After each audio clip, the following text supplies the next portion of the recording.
CNBC आवाज Motilal Oswal studios में आपका स्वागत है। नमस्कार, मैं हूं आपके साथ आशीष चतुर्वेदी और आप देख रहे हैं फ्यूचर्स एक्सप्रेस। सबसे पहले आप सभी दर्शकों को होली की ढेर सारी शुभकामनाएं।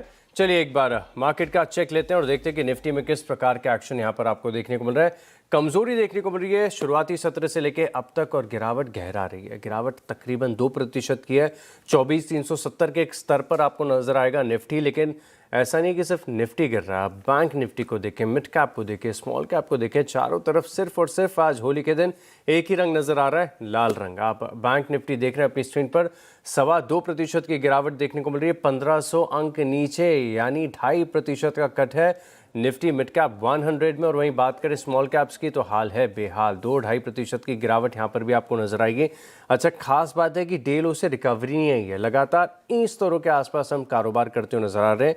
अब देखिए, मिडिल ईस्ट की टेंशन तो लगातार मार्केट में बनी हुई है। जो जियोपॉलिटिकल अनसर्टेनिटी है, केओस है, इसका असर मार्केट में देखने को मिल रहा है और इसका असर इक्विटीज के साथ करेंसीज पर भी देखने को मिलेगा। एडवांस डिक्लाइन आप देख लीजिए, फिर मैं आपको डॉलर रुपये भी दिखाऊंगा। 385 शेयर केवल पूरे बाजार में सिर्फ 385 ऐसे हैं जहां पर आप देखिए कि खरीदारी के साथ कारोबार है। वहीं इसके सामने गिरने वालों की संख्या कितनी ज़्यादा है, 2563 शेयर ऐसे हैं जहां पर गिरावट आपको नजर आएगी।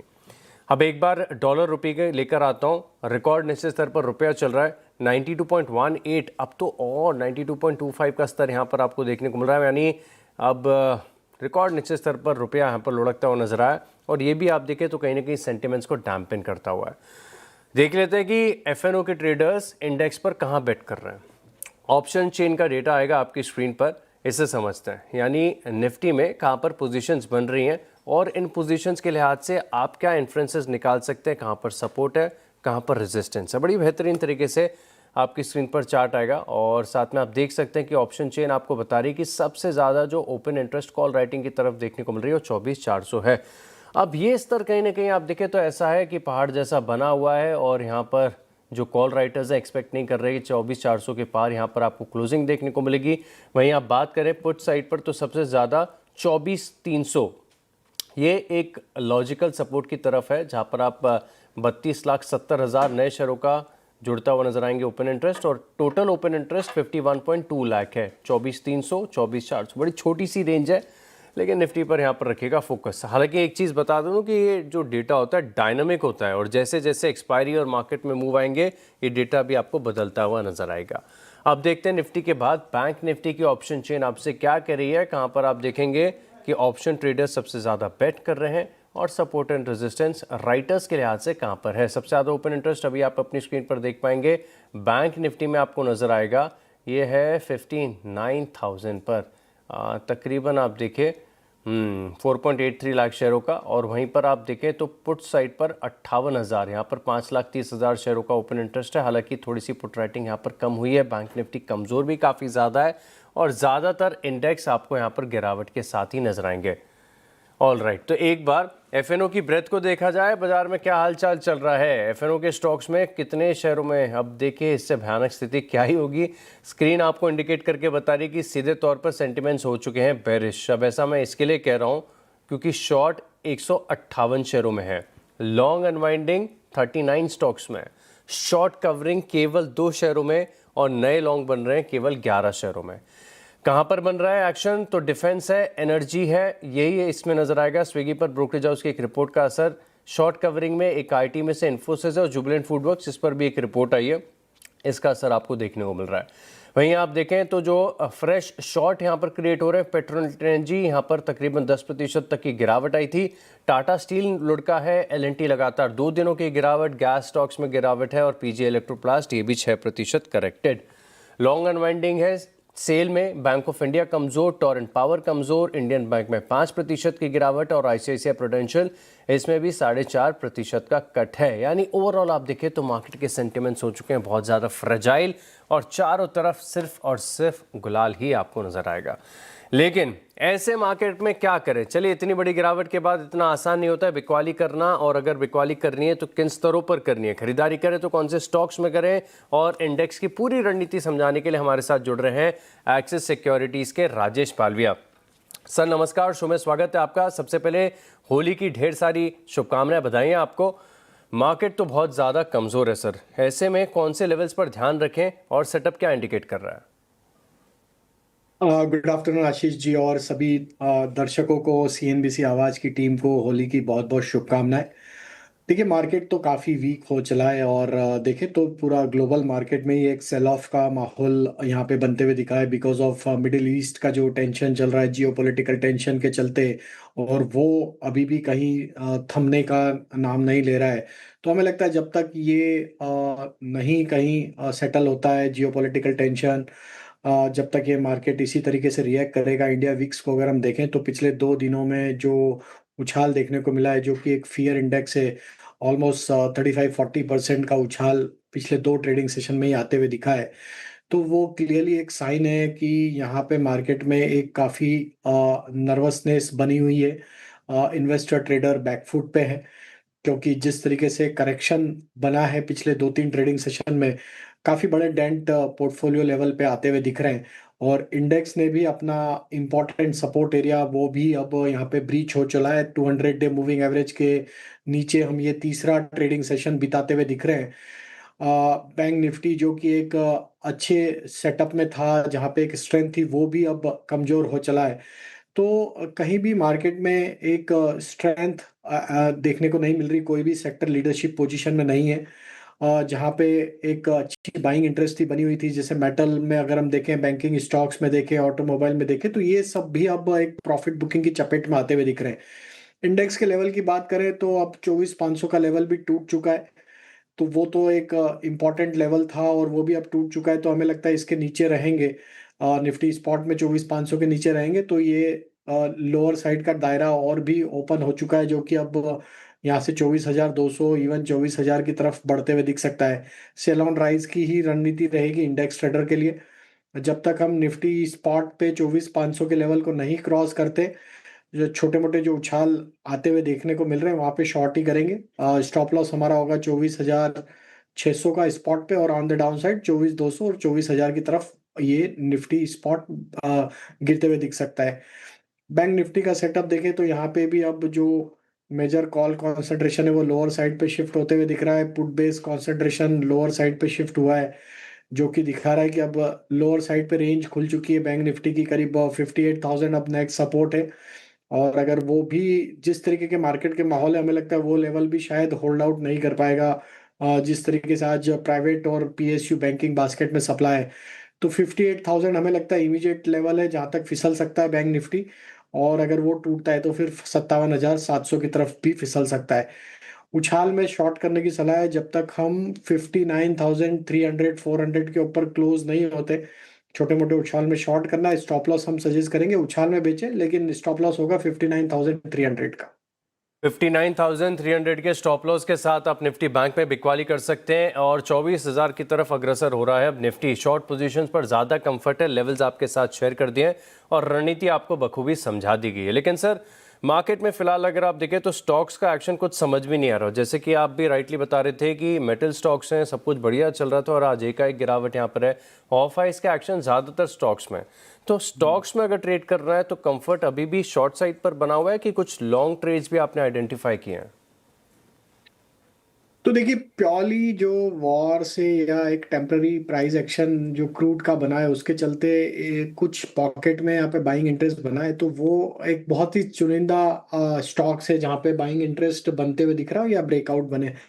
लेकिन अब ट्रेडिंग के हिसाब से हमें लगता है शॉर्ट साइड के ट्रेड जो अभी हमें पसंद आ रहे हैं वो एपीएल अपोलो शॉर्ट करने की सलाह है। स्टॉक में एक इंपॉर्टेंट सपोर्ट एरिया टूट चुका है। हमें लगता है अब ये स्टॉक 2180 के नीचे अगर सस्टेन रहता है फ्यूचर में, तो एपीएल अपोलो ट्यूब्स पे शॉर्ट करने की सलाह। ऑन द डाउन साइड हो सकता है ये गिरावट यहाँ पे 2060 2050 की तरफ फिसलते हुए दिखे। तो एपीएल अपोलो ट्यूब शॉर्ट करने की सलाह 2180 के स्टॉप लॉस से। दूसरा स्टॉक जो शॉर्ट करना है वो है बैंकिंग बास्केट से। और हमें लगता है बैंकिंग बास्केट में अब यहाँ पे पीएसयू और प्राइवेट दोनों ही बैंकिंग बास्केट में वीकनेस बढ़ते हुए दिख रही है। पीएनबी का स्ट्रक्चर वीक हो चला है, 20 डे 50 डे मूविंग एवरेज को तोड़ा है। हमें लगता है कि यहाँ पे शॉर्ट किया जा सकता है for down side target of 115 के लोअर साइड के टारगेट के लिए शॉर्ट करने की सलाह। हायर साइड पे स्टॉप लॉस होगा करीब 125 के आसपास। तीसरा स्टॉक जो है बाय साइड का, वो है कोल इंडिया। ये काफ़ी स्टेबल स्टॉक है इस वॉलेटिलिटी में, और अगर हम इसके वीकली सेटअप भी देखें तो पिछले 8-10 वीक से स्टॉक एक कंसोलिडेशन में ही ट्रेड करते हुए देखने को मिला, और इस वॉलेटाइल मार्केट में स्टॉक में 20 day moving average, 50 day moving average को होल्ड आउट करते हुए देखने को मिला है। हमें लगता है यहाँ एक पॉसिबिलिटी है कि ये स्टॉक में जैसी मार्केट थोड़ा रिकवरी के फेज में आएगा, तो ये स्टॉक यहाँ से 445 की तरफ बढ़ते हुए दिख सकता है। 445, 448 के टारगेट के लिए बाय करें। On the down side stop loss रखना होगा करीब 428 के आसपास। चलिए, परफेक्ट है। तो आपके पास ऐसे मार्केट में दो शॉर्ट के आइडियाज हैं। एक स्टॉक ऐसा है हाई कन्विक्शन जहां पर करनी चाहिए खरीदारी। एक बार रिकैप आपके सामने रख देता हूं। एपीएल अपोलो लेवल्स नोट कर लीजिए। 2060 रुपए के करीब का टारगेट है। शॉर्ट पोजीशंस बनाएंगे। 2180 रुपए का टारगेट है। बैंकिंग स्टॉक्स में वीकनेस हम देख रहे हैं, और आज के मार्केट की ब्रेथ बता रही कि बैंक निफ्टी में एक भी स्टॉक ऐसा नहीं है जो हरे निशान में है, तेजी के साथ ट्रेड करता हुआ। पीएनबी बनाई यहाँ पर शॉर्ट पोजीशंस, 115 का टारगेट, 125 रुपए का स्टॉप लॉस। और कोल इंडिया यहाँ पर आप देखें तो दरअसल कुछ अच्छी खबरों का असर भी है, और मैं देख भी रहा था क्रूड के साथ भी कोल इंडिया का एक पॉजिटिव कोर रिलेशन है। कोल इंडिया बजिंग है फिलहाल के लिए। खरीदारी यहाँ पर कर सकते हैं आप 428 रुपए के स्टॉप लॉस के साथ, और फिर धीरे धीरे 445 और 448 रुपए तक के टारगेट्स यहाँ पर नजर आएंगे। तो 3 ट्रेडिंग आइडियाज हैं राजेश जी की तरफ से, जहाँ पर रखेंगे हम खास फोकस। चलिए अब एक काम, इंटरेस्टिंग रिसर्च रिपोर्ट जानते हैं। मेरी सहयोगी नुपुर जैन को नहीं हमारे साथ। नुपुर बताएं।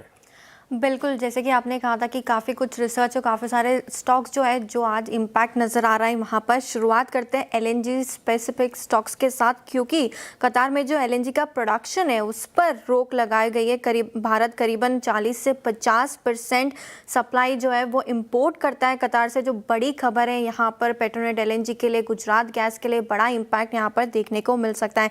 पेट्रोनेट एलएनजी की बात करें तो वॉल्यूम रिस्क यहाँ पर है। सिटी की भी रिपोर्ट है, उनका भी यही मानना है। 50% सप्लाई कतार से आती है, तो एक इम्पैक्ट यहाँ पर देखने को मिल रहा है।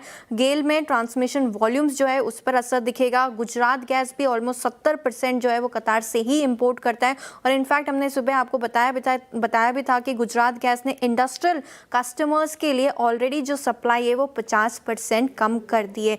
इन सब के चलते फर्टिलाइजर्स और जो सेरेमिक के स्टॉक्स है उन पर भी नेगेटिव असर देखने को मिलेगा, क्योंकि यूरिया बनाने में इस्तेमाल होने वाली 60% एलएनजी जो है वो कतार से ही इंपोर्ट की जाती है। इनफैक्ट कतार एनर्जी ने एल्यूमिनियम प्रोडक्शन पर भी जो है वो रोक लगा दी है, वो भी होल्ड पर डाल दिया है। प्राइसेस उसके बाद एक तरफा ऊपर जाते हुए नजर आए। 9% ग्लोबल एल्यूमिनियम जो है वो वेस्ट एशिया से आता है, तो पॉजिटिव खबर है, क्योंकि प्राइस ऊपर जाते तो वेदांता, हिंडाल्को और नाल्को जैसे कुछ स्टॉक्स होते हैं जिनको प्राइस का बेनिफिट देखने को मिल सकता है।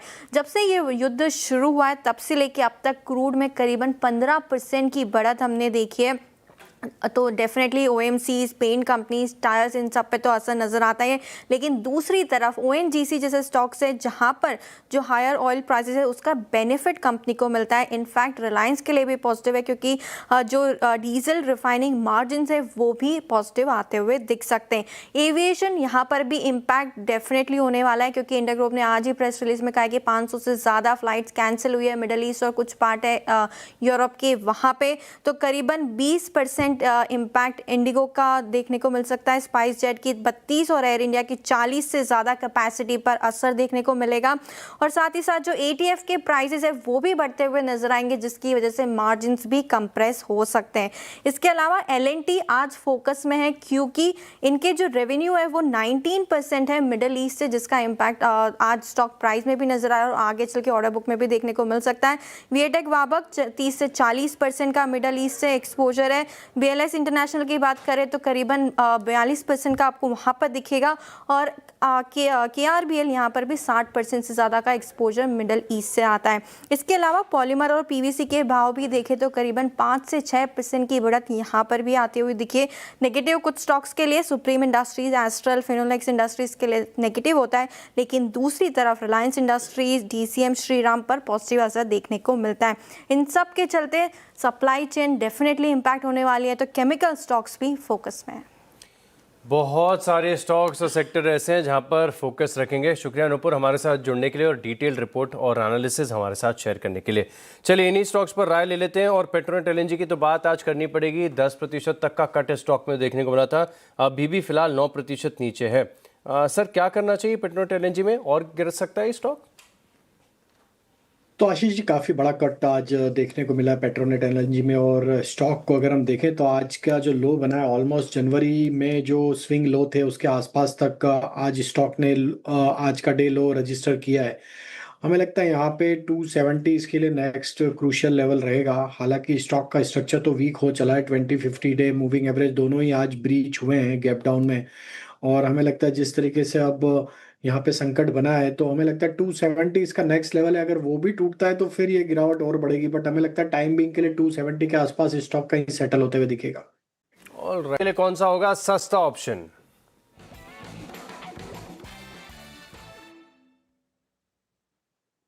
तो I think Ashish ji market का मूड माहौल देख के पुट के साथ ही जाना चाहेंगे। और हमें लगता है यहाँ पे डीएलएफ का स्ट्रक्चर काफ़ी वीक हो चला है। स्टॉक को वीकली चार्ट पे एनालाइज करें तो स्टॉक एक फॉलिंग चैनल में ही ट्रेवल करते हुए देखने को मिला है। और स्टॉक अपने सारे ही short term medium term moving averages के नीचे फिसल चुका है। हमें लगता है यहाँ वीकनेस और बढ़ेगी तो यहाँ पे 570 की स्ट्राइक का पुट ऑप्शन जो कि करीब 23 रुपये 75 पैसे के आसपास ट्रेड कर रहा है, ये बाय करने की सलाह है। और हमें लगता है इस पुट के टारगेट जो बन सकते हैं वो करीब 32 रुपये की तरफ आते हुए दिख सकते हैं। और स्टॉप लॉस रखना होगा करीब 18 रुपये के आसपास। तो डीएलएफ में हमें लगता है जिस तरीके का ब्रेकडाउन हुआ ये स्टॉक अब 550 की तरफ फिसलते हुए दिख सकता है। तो 570 का पुट यहाँ पे बाय करने की सलाह है। परफेक्ट है। 570 की जो पुट ऑप्शन है, 32 का टारगेट, 18 रुपये का स्टॉप लॉस, 24 रुपये के करीब का चल रहा है भाव। बहुत बहुत शुक्रिया सर आपका हमारे साथ जुड़ने के लिए और ये बढ़िया ट्रेड्स हमारे साथ शेयर करने के लिए। चलिए इसी के साथ फ्यूचर्स एक्सप्रेस में इतना ही, लेकिन आप बने रहेंगे CNBC आवाज़ के साथ। नमस्कार।